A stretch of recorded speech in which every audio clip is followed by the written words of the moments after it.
Cristo es mi prometido, Él es toda mi vida. Enamora mis ojos al contemplar su faz, Él recubrió de estrellas.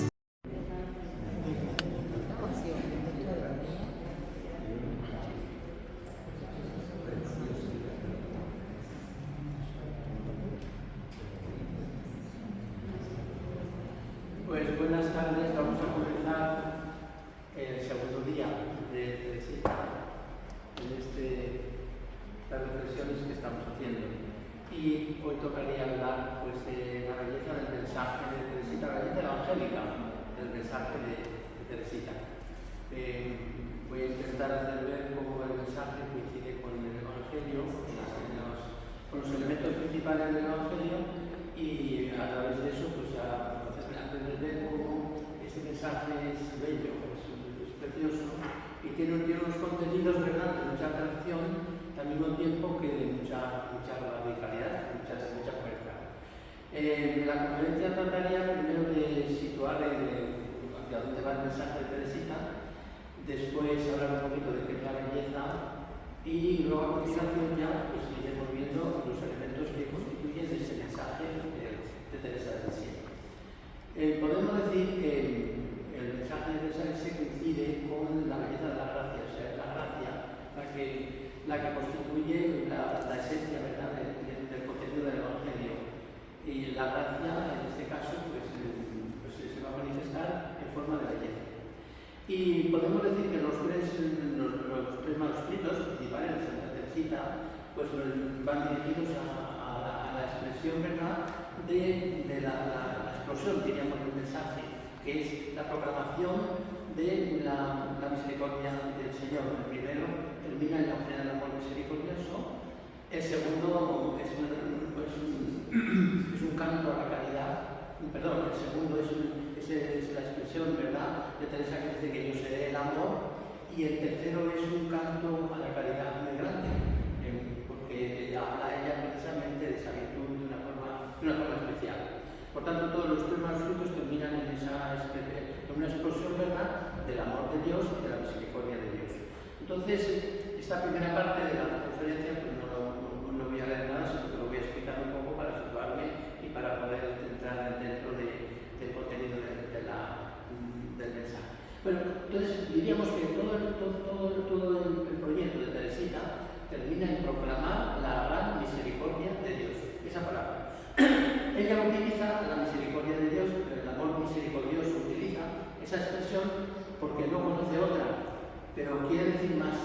Entonces esto me da un pie para hacer una pequeña reflexión sobre qué significa la palabra misericordia y cuál utilizaría Teresita en caso de que hubiera conocido otra palabra. ¿Por qué digo yo esto?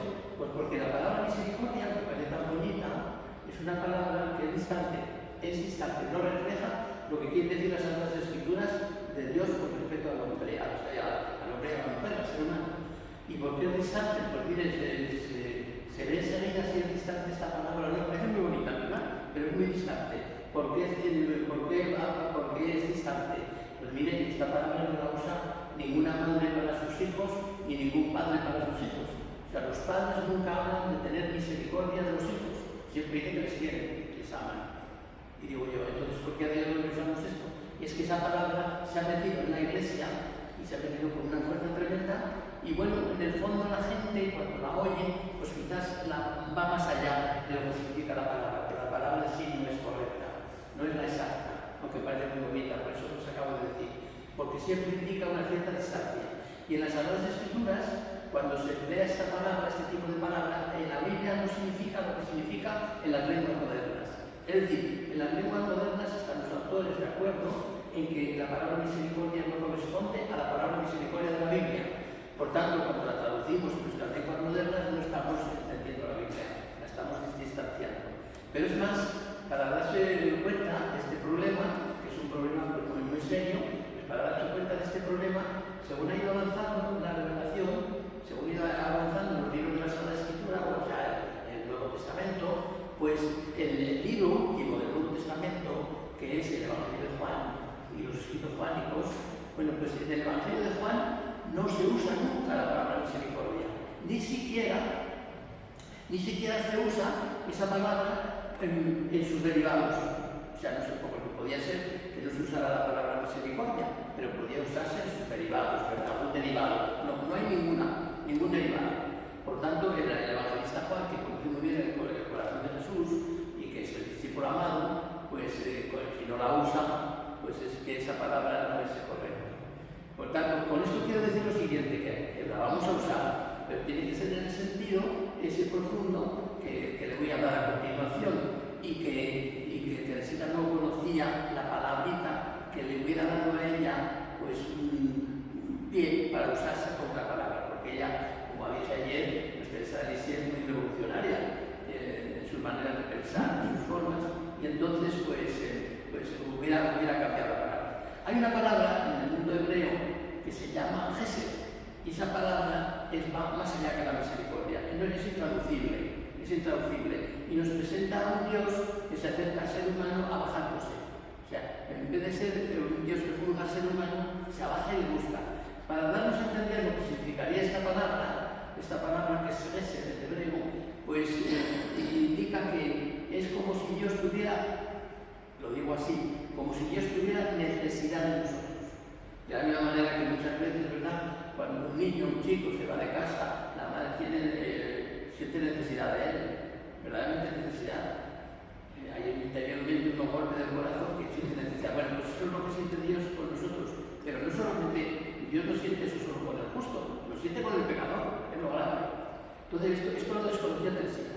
Si lo hubiera conocido, pues hubiera introducido, ¿verdad?, este tipo de palabra para expresar lo que ella quiere decir de la misericordia de Dios, que es uno de los elementos claves para identificarla con el Evangelio.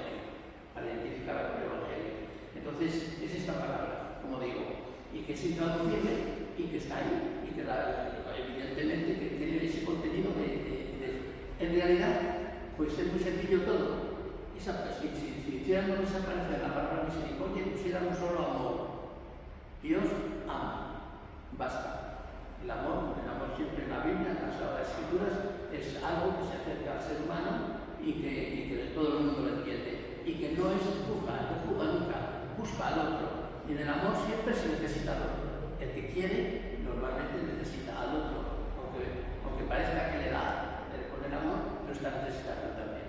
Entonces Dios se ha bajado también a esta realidad. Entonces esta palabrita sería la que hubiera encajado perfectamente en lo que Teresa de Lisieux quiere decir del mensaje evangélico. O sea, quiere decir de Dios, que es a donde se va a dirigir el mensaje de Teresita. Porque claro, todo depende del Dios que tengamos, y a partir del Dios que tenemos, todo el camino hacia Dios, toda la moral, toda la realidad se establece hasta ahí. Bueno, este sería el primer punto, ¿verdad?, que quisiera así pues que exponer y aclarar para exponer bien este pensamiento de Teresita, primer punto. Luego el segundo punto sería la belleza, porque voy a hablar, digamos, de la belleza evangélica del mensaje de Teresita. Bueno, el Evangelio ya sería esto, y ahora aclarar un poquito el tema de la belleza. Bueno, pues la belleza, como saben, pues es una cosa muy difícil de definir y muy difícil de determinar, y además está muy condicionada, ¿verdad?, por las circunstancias de las personas para tratar de ver qué es la belleza. Bueno, a pesar de todo, pues encontramos como unos cánones de belleza que nos van dando pues, a entender que la belleza es algo que es proporcionado, que hay bellezas de mucho tipo, ¿verdad?, pero es algo que la persona al verla de alguna manera se sobrecoge, y se sobrecoge gozoso. Podemos decir que es bello todo aquello que al verlo nos da una impresión de salir de nosotros, nos hace salir de nosotros, pero al mismo tiempo pues, nos produce gozo y alegría. Y puede ser a veces cosas que son muy uniformes o muy desuniformes, según las circunstancias, según los gustos de las personas. Bueno, que sería lo que podemos entender así por belleza, ¿verdad? Por belleza. Pero diríamos que esta belleza cobra un significado especial, ¿verdad? Cobra un significado especial la belleza cuando se la lleva al campo de la religiosidad. Es decir, en el campo de la religiosidad hay también otro tipo de belleza, porque claro, esa belleza está unida con el amor. Por ejemplo, un Cristo crucificado, normalmente para un cristiano, esté en la forma que esté Jesucristo, es bello. ¿Por qué? Porque lo conocía la verdad con el amor y lo lee como una entrega tan profunda y tan honda que causa que aquella figura desfigurada está desfigurada por amor. Y entonces aquello que pudiera estar desfigurado y no causar en sí mismo como gozo o como satisfacción, pues lo causa. ¿Por qué? Porque lo ha desfigurado el amor. Y así podemos ver también muchas veces cómo los cánones de belleza, vistos desde los campos espiritual, cambian tremendamente, cambian mucho. ¿Por qué? Pues porque ese cambio que se produce viene efectuado por esa causa del amor que he dicho. Y así, por ejemplo, pues un anciano y una anciana que ya han perdido, podríamos llamar la belleza física del ser humano, pues pueden causar belleza moral muy honda, porque son el fruto, ¿verdad?, de una entrega de la vida y que ha causado en ellos ese desgaste tan profundo. De modo que hay una belleza que podemos llamar, una belleza que se puede llamar pues sobrenatural o espiritual. Y esta es aquí a lo que vamos. Entonces el mensaje de Teresita va a traer también, nos va a traer esa idea de belleza tan profunda, ¿verdad?, que nos hace ver pues, que el mensaje va a ser bello. ¿Y por qué va a ser bello? Porque va a producir amor y al mismo tiempo ese amor que lo va a producir en la persona quietud, va a producir en esa persona tranquilidad, va a producir en esa persona una gran serenidad y va a hacer, ¿verdad?, que todo este proceso pues cause en la persona que lo vea admiración, salida de sí y al mismo tiempo gozo. Este es el mensaje que vamos a ver en Teresita.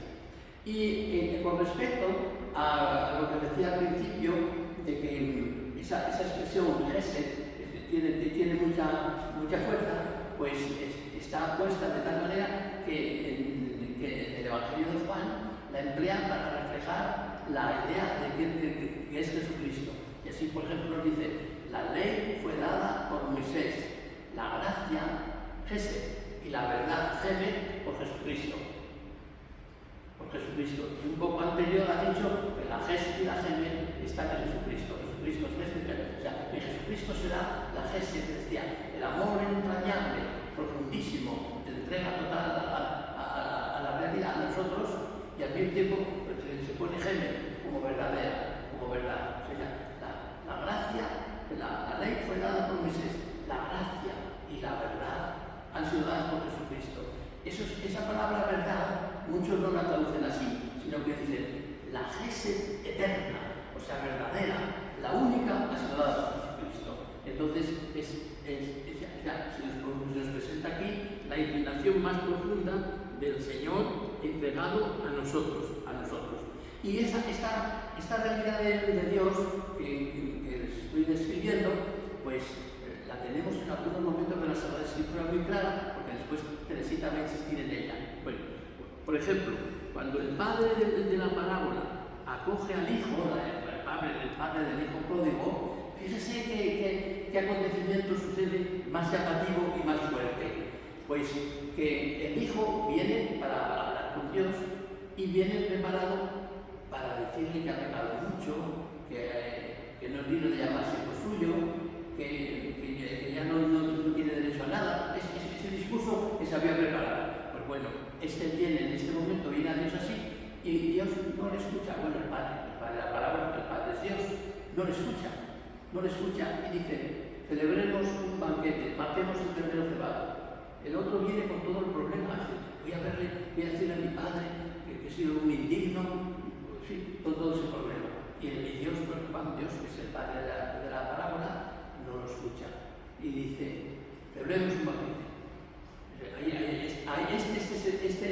Ustedes creen que aquí hay misericordia, pero aquí hay un amor entrañable, tremendo. Le ha perdonado, ni le ha perdonado, es que no le ha dicho que le perdona, es que lo da por hecho. Porque dice, celebremos un banquete porque tú estás muerto y has resucitado y estabas perdido y te he encontrado. De modo que en la parábola tenemos esa expresión. Pero fíjese, en hay otra expresión todavía más bella en el Nuevo Testamento sobre esta idea de Dios, que después vamos a ver cómo recoge Teresita. Pues en el Nuevo Testamento hay otra idea de Dios muy bonita, que es cuando en la mujer adúltera está Jesucristo sentado y trae a una mujer que acaba de cometer un adulterio, que evidentemente es causa de condena y de causa de ajusticiarla. Entonces, pues el Señor se levanta, empieza a escribir en el suelo, toda esa escena tan bonita, ¿verdad? Y como que no hace caso, y los que le están acusando, pues siguen en el mismo plan. Y el Señor sigue, pues escribiendo en el suelo y se van marchando uno por uno. Y cuando ya todos se han marchado, Jesucristo está con la cabeza agachada, está, diríamos, con la cabeza puesta prácticamente en el suelo, ¿verdad? Porque está escribiendo y la mujer está de pie. Esto es una cosa escandalosa, ¿verdad? Porque la mujer que es pecadora está de pie, Dios, Jesucristo, que es de la santidad, está inclinado junto a la mujer. Esto es un choque tremendo, es tremendo.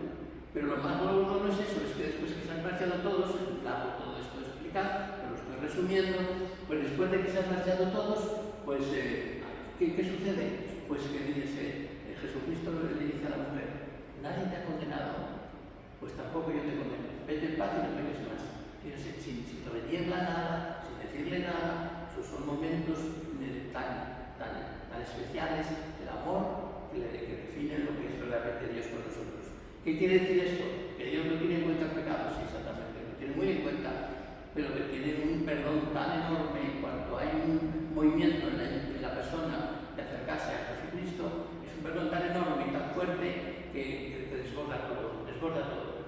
De hecho, este pasaje que les acabo de narrar fue arrancado de los evangelios, porque parecía que no podía ser esto así, que Jesucristo no le dijera nada a esta mujer. O sea, que diga, nadie te ha condenado, pues yo tampoco te condeno, vete en paz. Pues, y fue arrancado del evangelio, y está en distintos lugares del evangelio, no sabemos a qué evangelio pertenece, con toda posibilidad, pues pertenece a San Juan, pero no se sabe porque está en los códices en distintos sitios, porque alguien lo arrancó pensando que eso no podía ser, que ese escrito era una cosa que extendía, ¿verdad?, toda esta realidad. Bueno, pues eso es el Gesed al que yo me estoy refiriendo, y esa es la belleza suprema de la religión cristiana, en la que se va a introducir Teresita hablando del amor misericordioso, con esa fuerza que nos va a hablar ella, pues de una manera sorprendente, ¿verdad? Entonces diríamos que empezamos ahora ya propiamente, diríamos la conferencia después de estas disquisiciones, empezamos así. Fíjese, incluso el acto de ofrenda al amor misericordioso ha sido también en general incomprendido, porque no se le ha analizado a la luz de esta palabra divina. A la luz de esto que estoy yo diciendo, pues Teresita tiene en la mente esto, pero ya no lo ha estudiado, y tiene esto. Y la ofrenda al amor misericordioso es una ofrenda, es para hacer a Dios que descargue sobre nosotros toda la capacidad que tiene el amor. Porque sabéis que esta ofrenda al amor misericordioso, lo conocéis muy bien, pues esta ofrenda al amor misericordioso viene dada porque había una costumbre en aquella época de ofrendarse a la justicia, para que Dios descargara su justicia en una persona y no castigara a los otros. Como cuando se decía, por ejemplo, que las monjas de clausura eran pararrayos. Son disparates tremendos que decimos de Dios. Eso son cosas tremendas. Pararrayos de Dios, pero ¿qué es eso? Bueno, pues decíamos que eran pararrayos, están ahí y que son los rayos que caen en ellas acogen eso y Dios nos perdona después a todo el mundo. Bueno, pues era esa, la idea de ofrenda era ofrendarse a Dios para que cayera sobre esa persona toda la justicia y no la hiciera en otros casos. Bueno, esto es muy largo de explicar y muy complicado, pero era así. Y Santa Teresita hizo lo contrario. No, yo no me ofrezco a la justicia, a esa justicia. Yo me ofrezco a Dios, a su amor, para que descargue sobre mí todo el amor posible. Y yo lo difundo después, pero que descargue el amor. Entonces, por eso digo que incluso el acto de ofrenda al amor misericordioso ha sido también en general incomprendido. Por eso, porque no se ha leído a la luz de la palabra divina, esta palabra que acabo de decir, que es el amor de Dios que excede toda posibilidad, desde la que nuestra Teresa vivía inconscientemente su locura amorosa. El problema de Teresa es que tiene otra visión de Dios y desde ahí todo queda convulsionado. Ella tiene esa visión, pero claro, tiene que usar la palabra clásica, y al haber usado la palabra clásica no le luce tanto como si hubiera usado esa otra palabrita que conocemos nosotros y que ella no conocía, porque son cosas que se en el estudio. La pretensión central de los manuscritos de Teresa es hablar de la gracia, es hablar de la misericordia, pero en realidad es hablar de la gracia. Lo afirma expresamente nuestra protagonista, dice así: lo que voy a escribir, dice, no es una vida propiamente dicha, no es mi vida propiamente dicha, sino mis pensamientos acerca de la gracia que Dios se ha dignado concederme.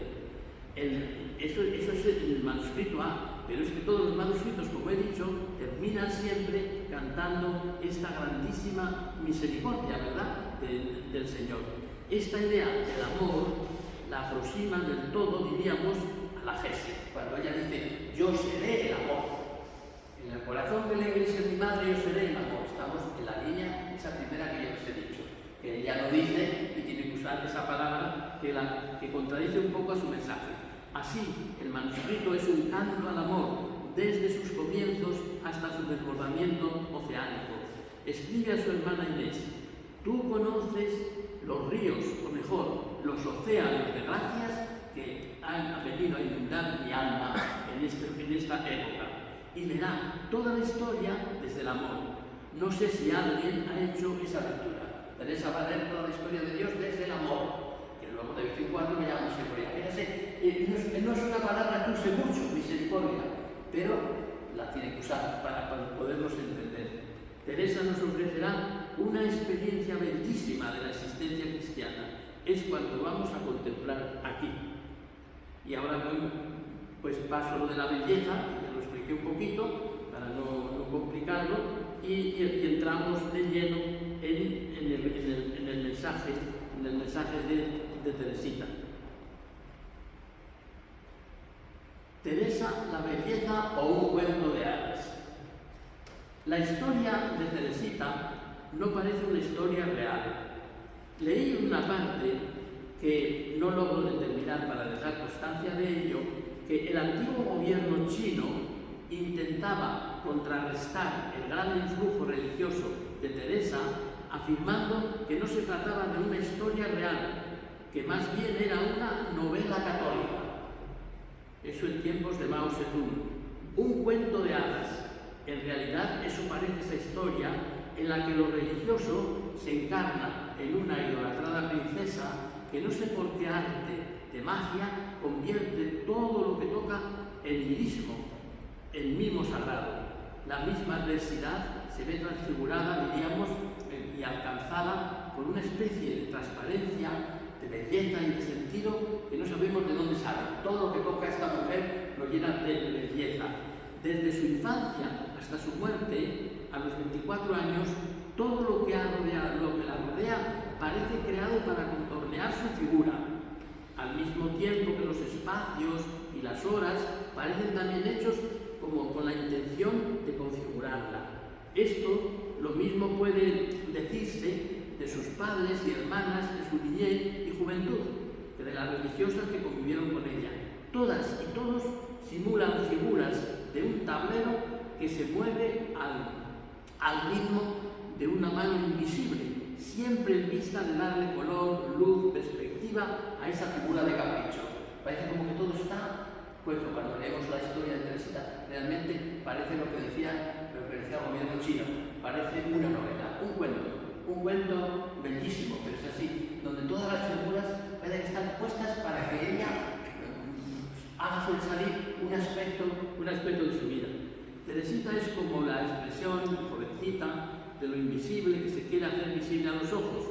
Es como, diríamos, como uno de esos momentos de la historia que orlan el hecho de la aparición de Jesucristo. Un punto, diríamos, de arranque que después es como un trazo que está como configurando una desfiguración del hecho. En este caso, la distorsión del rostro de Dios, diríamos, o sea, ya está como para contornear y hacer visible el rostro de Dios. Es en lejanía algo muy parecido a la entrada del Evangelio. Después de un Dios testamentario, rabínico, indigerible, Teresita es la nueva llegada del Evangelio de Jesús, la aparición en tiempos del cólera de la gesta de Dios. Por eso, en ella todo va a ser gracia, todo va a ser gracia.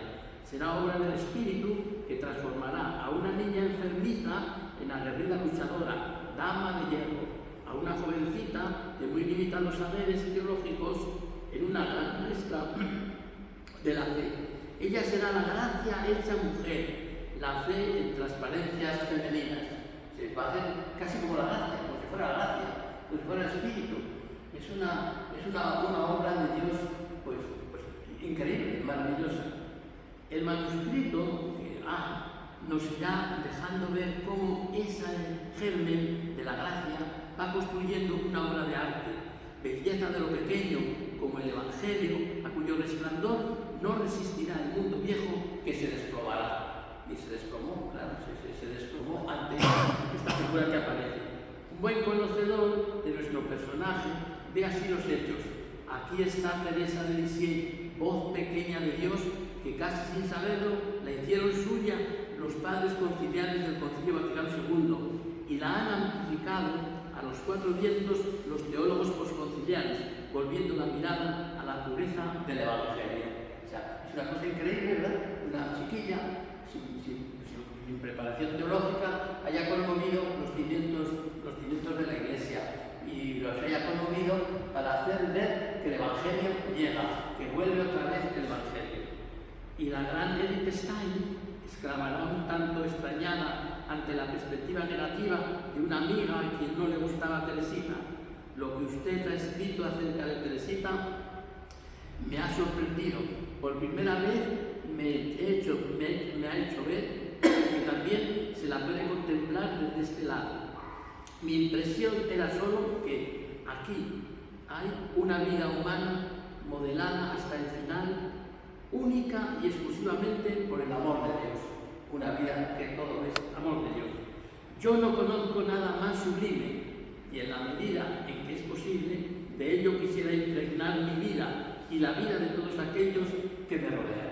O sea, la misma Edith Stein, pues como saben, filósofa, conocedora, ¿verdad?, de muchas cosas. Una profesora que se convierte después al catolicismo, cuando una amiga suya le habla un poco más de Teresita, le dice que es una niña, que es una pequeña, que en fin, pues ella se extraña, ¿verdad?, porque dice que yo no he visto cosa más grande que esto, porque todo está impregnado por el amor de Dios.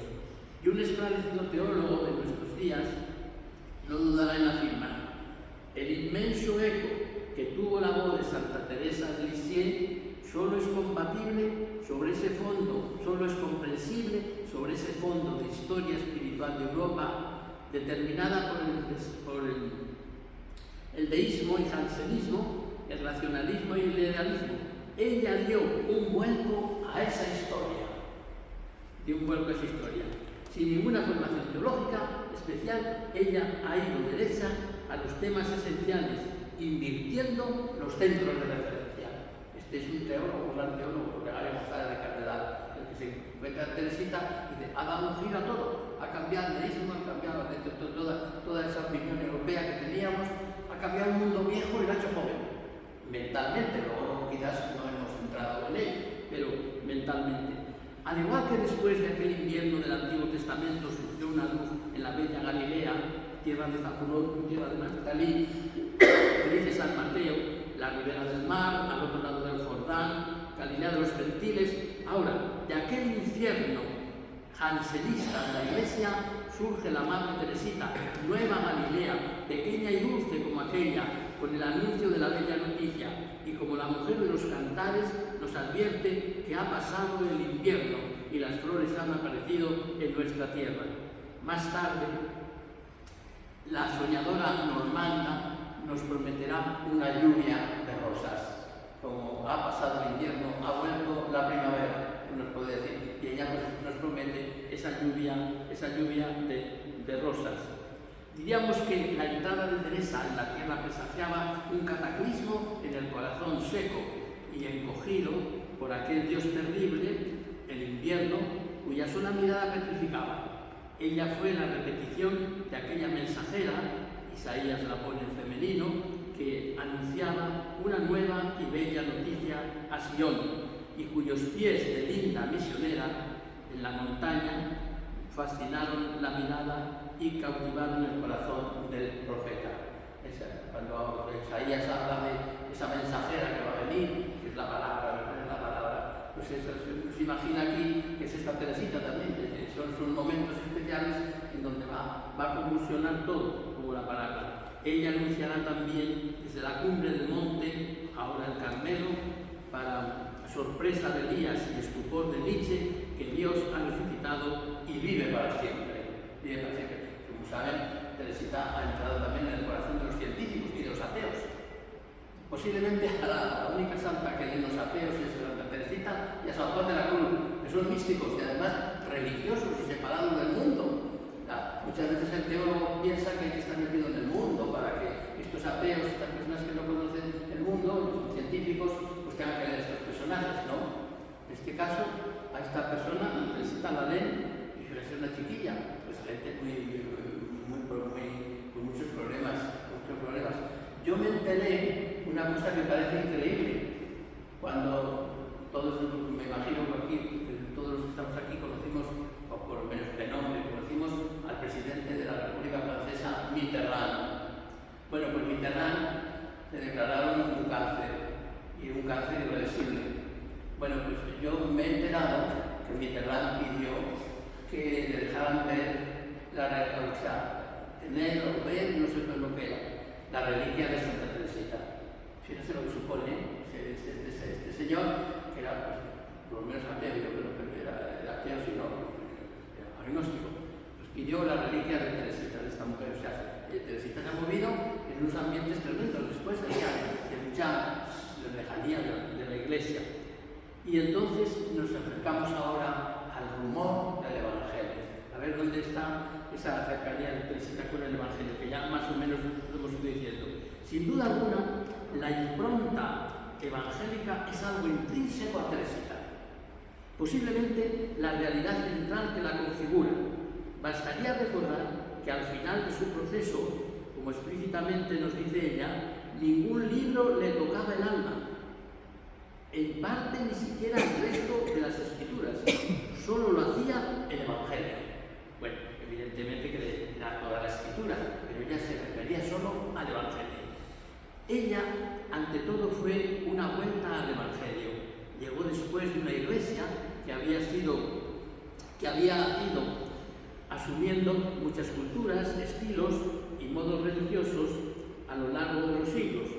Estos aditamentos no le permitían traslucir la belleza de esa perla escondida o el tesoro que aquel extraño mercader había ocultado en su campo. Quizás solo era el esplendor, el brillo, la transparencia, lo que tanto envoltorio no permitía contemplar, pero una perla sin esto, sin transparencia, sin brillo, ya no lo es. Y Teresita fue quien devolvió a la perla su brillo y al tesoro su magia. Ella fue la que hizo esto. Porque Teresita, como el Evangelio, fue un sueño. Cuando la profecía parecía callada y nada hacía sospechar la llegada del Evangelio, ni siquiera aquellos movimientos mesiánicos que pululaban en Palestina, la palabra descendió en la noche desde su trono real. También Teresita fue un sueño. Nadie podía imaginar que en aquel siglo de mayores una jovencita cambiara el mundo. Teresita era inesperada.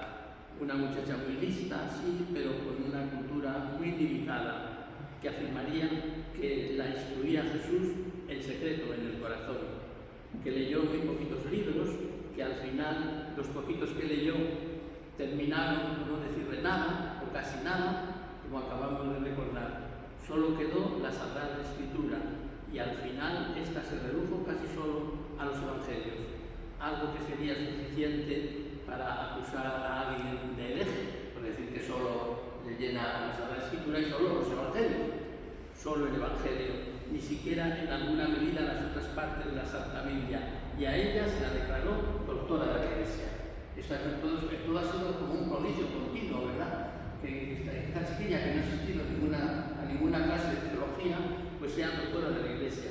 Ella fue la expresión del Evangelio, una nueva bella noticia, sorpresa de Dios y esplendor del humano, un tesoro para la Iglesia. Teresita vale más que un concilio ecuménico, diría un teólogo poco sospechoso de herejía. Un gran teólogo que dijo eso un día en la Pasión, en una conferencia que se le pidió, Teresita vale más que un concilio ecuménico. Son frases que se dicen, ¿verdad? Que dijo hay que matizar, pero evidentemente pues está significando que fue una revolución tremenda. Es una revolución del espíritu. Y pasamos a otro punto que sería un Dios nuevo, el nuevo rostro de Dios. Ahí es donde Teresita, ahí el Evangelio toca esto. O sea, el Evangelio fundamentalmente da un nuevo rostro de Dios.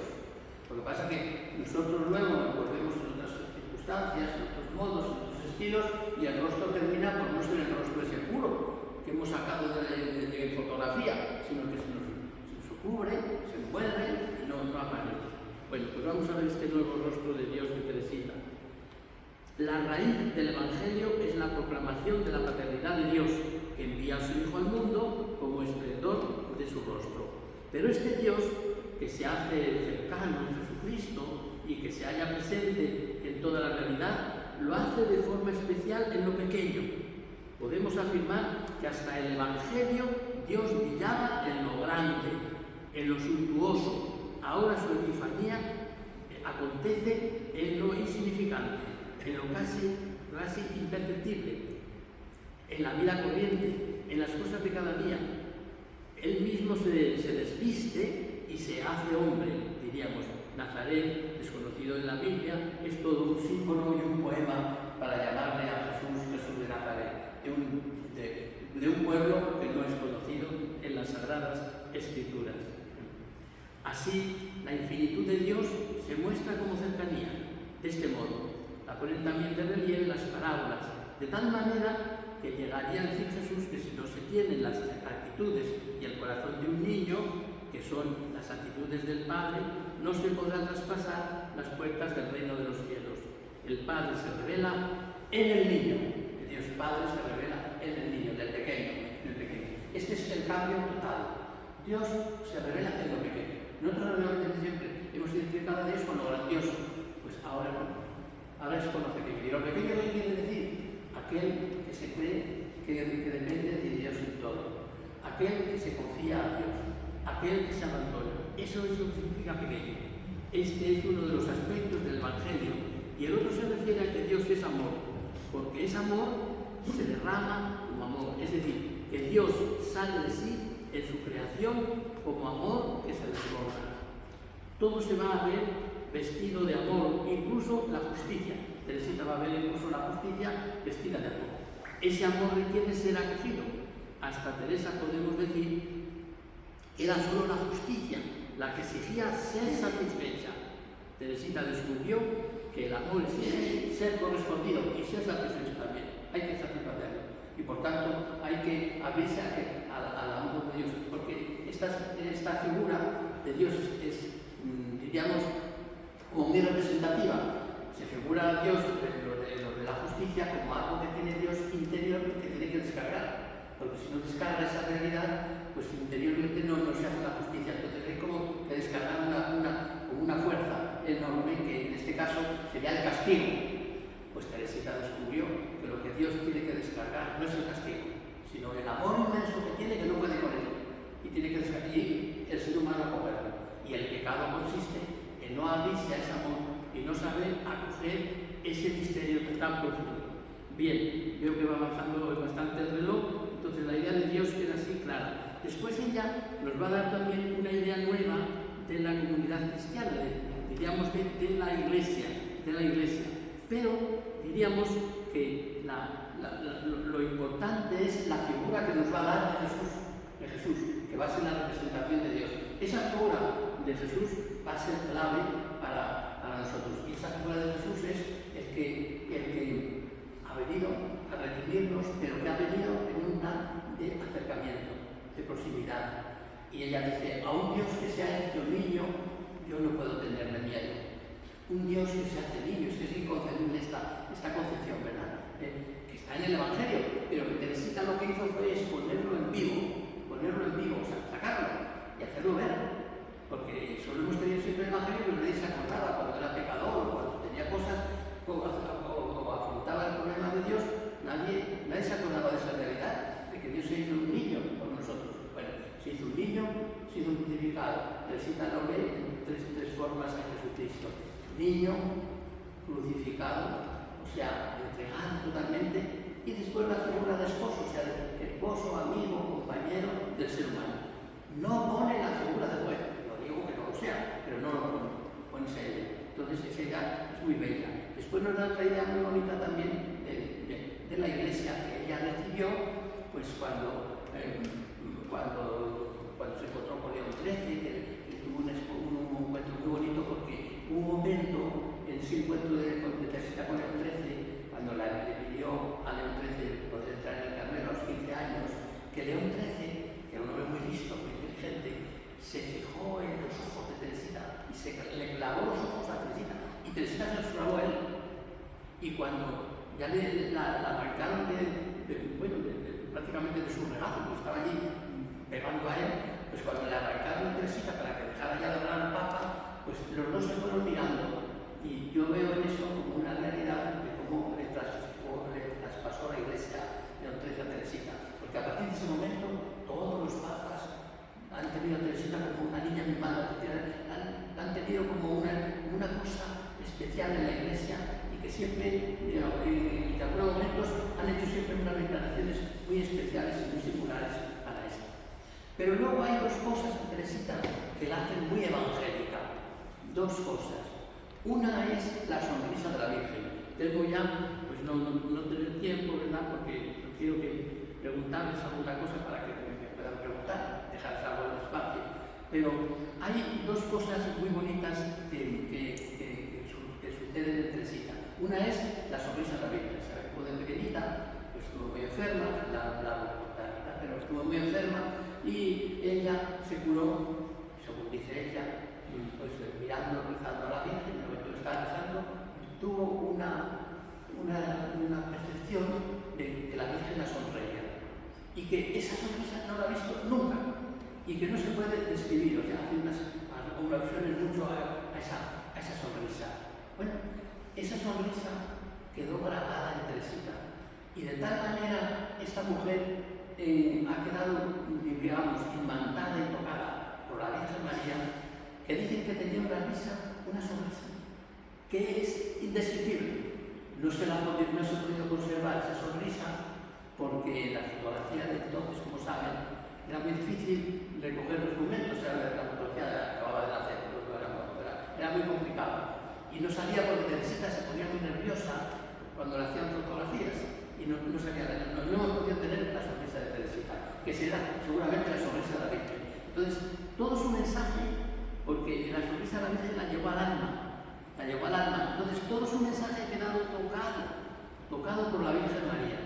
Este es un momento clave, ¿no? Muy importantísimo, ¿no? Porque la influyó mucho, y de hecho ella da a entender que se parece a la Virgen María. Lo da a entender con frecuencia, que se parece a la Virgen María, y que su caminito le hizo primero a la Virgen María, su camino espiritual. Esta es una cosa. Y luego hay otra que es muy interesante. La primera comunión de Teresita es muy importante porque ella habla allí de que Jesucristo la dio un beso. Nos besa a todos cuando comulgamos. Jesucristo no es especial, pero ella sintió esa realidad. Y entonces ese beso de Jesucristo le transformó los labios, y por eso yo siempre cuando doy esta charla, pues digo esto: la sonrisa, el rostro del Evangelio se lo dio la Virgen, y diríamos que la palabra del Evangelio, pues se lo dio Jesucristo, con el beso que le dio en los labios, porque la comunión es un beso en los labios, ya lo dice Santa Teresa, y citando el Cantar de los Cantares. Si lo pensáramos así, pues nos daríamos cuenta que es una cosa tan bueno, tan sagrada, tan profunda y tan honda. Entonces, Teresita quedó configurada por esa realidad. De modo que podemos decir que los centros nucleares del Evangelio quedan tocados, es decir, la idea de Dios, la idea de Jesucristo. No me ha dado tiempo a hablar de la idea del Espíritu, pero esas ideas quedan todas, son todas nuevas, de alguna manera son renovadas desde el Evangelio. Y luego, claro, la persona de Teresa pues queda tocada por la Virgen María, que con esa sonrisa le grabó una sonrisa en el rostro. De alguna manera la configuró el rostro.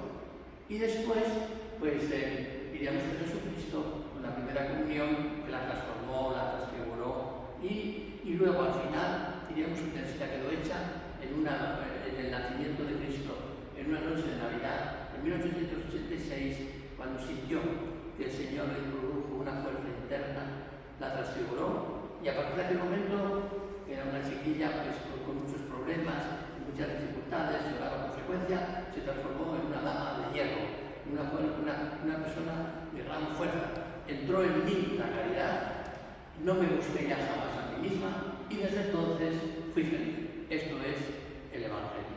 Pues bueno, lo dejamos aquí ya, y ahora ya si quieren antes de la misa, pues pueden hacer alguna pregunta.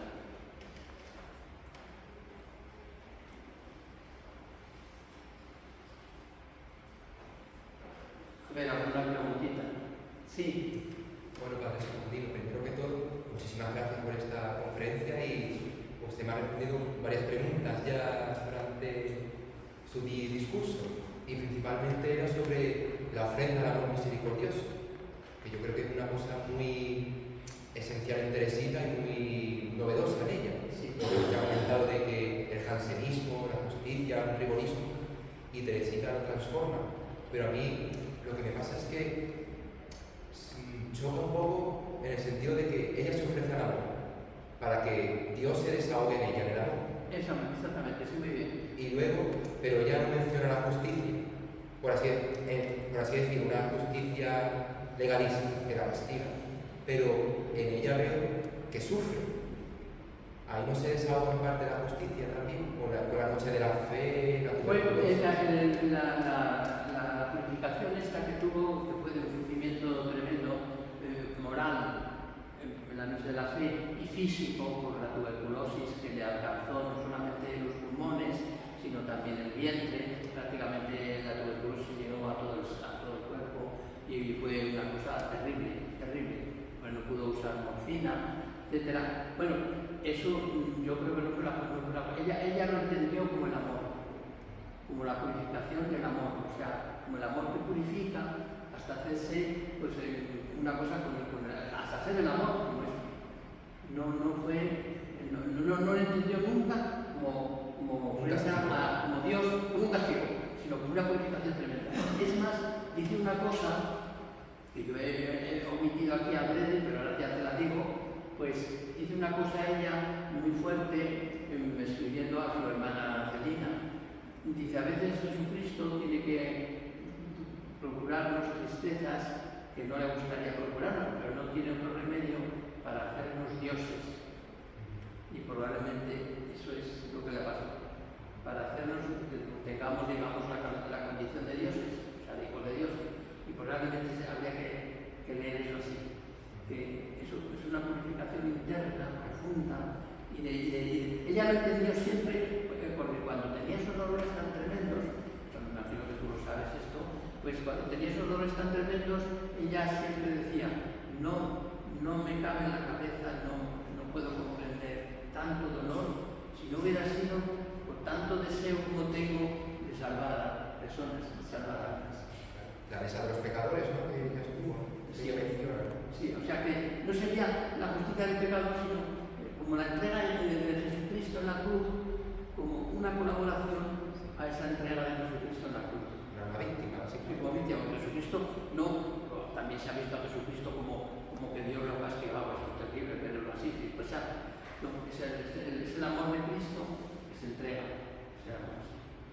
Entonces, para nosotros, podemos entender los sufrimientos que vivamos como ese amor de Dios Sí. que nos prepara para divinizarnos. Creo que esa es la mejor manera, o sea, siempre hay que leerlo así. Nunca, Dios no castiga, porque lo que Dios hace siempre es, o sea, te trata de llevar, o sea, no sé cómo decirle, yo creo que un buen padre, un buen amigo, una cosa, si tiene que hacer sufrir a uno para un bien, se lo hace sufrir, pero no le hace sufrir por castigo, sino porque es necesario eso. O sea, a veces hay que pasar por una operación dificilísima, ¿verdad? Imagínate un médico que tiene un cirujano que tiene que curar a su hijo, pues dice, tengo que hacerle daño, pero porque no hay otro remedio, para que esté bien. No le hace para castigarlo, sino para eso. Pues muchas gracias.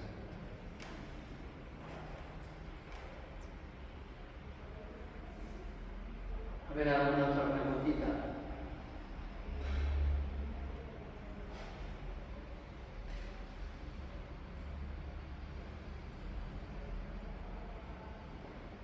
Bueno, pues nada.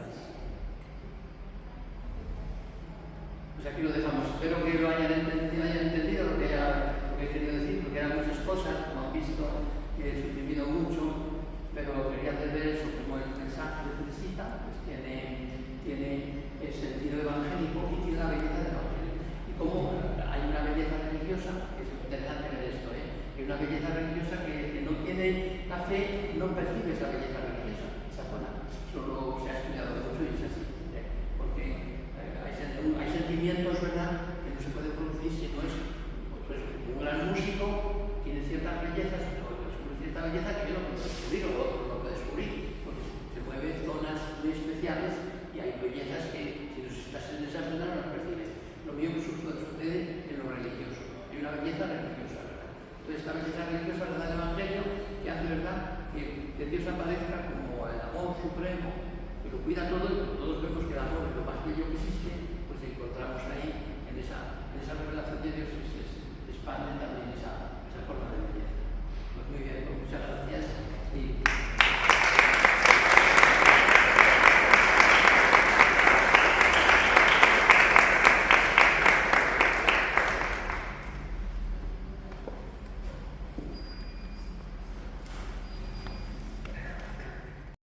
Cristo es mi enamorado, es mi amante y mi amado, mi frente él ha marcado con su sello de amor, y yo estoy consagrada a mi Cristo adorado, que ningún otro amante se me acerque jamás.